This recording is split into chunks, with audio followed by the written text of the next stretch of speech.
Urine pregnancy test positive వచ్చిందా? Hearty congratulations to be a proud mom. ఈ 9 నెలల beautiful జర్నీకి స్వాగతం. మీరు ఏం స్టెప్స్ ఫాలో చేయాలి అంటే, ఫస్ట్ థింగ్ మీ గైనకాలజిస్ట్ అపాయింట్మెంట్ ఫిక్స్ చేసుకుని మీరు రెగ్యులర్ చెకప్స్ కి వెళ్ళండి. Second thing, prenatal vitamins, folic acid tablet వెంటనే స్టార్ట్ చేయాలి. దీనివల్ల బేబీలో అవయవ లోపాలు లేకుండా ఉండే అవకాశం ఉంటుంది. Third thing, healthy lifestyle అలవర్చుకోండి. జంక్ ఫుడ్ అవాయిడ్ చేయండి. పొద్దున్నే 15 to 20 minutes ఎండలో వాకింగ్ చేశాక స్ప్రౌట్స్ మరియు మొలకెత్తిన విత్తనాలు అండ్ బాదం పప్పులు, పాలు మరియు గుడ్డు ఇవన్నీ తీసుకోవడం వల్ల proteins, B complex vitamins and మీకు ఒమేగా 3 ఫ్యాటీ యాసిడ్స్ పుష్కలంగా లభిస్తాయి.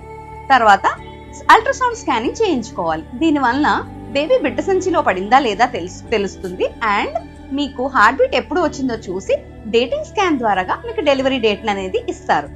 And heavy exercises, weight lifting, బిందెలు మోయడం, బట్టలు తొడడం ఇలాంటివి చేయకూడదు. Hope it's helpful. Doctor Lakshmi Kumari, Surya hospital, Palakollu.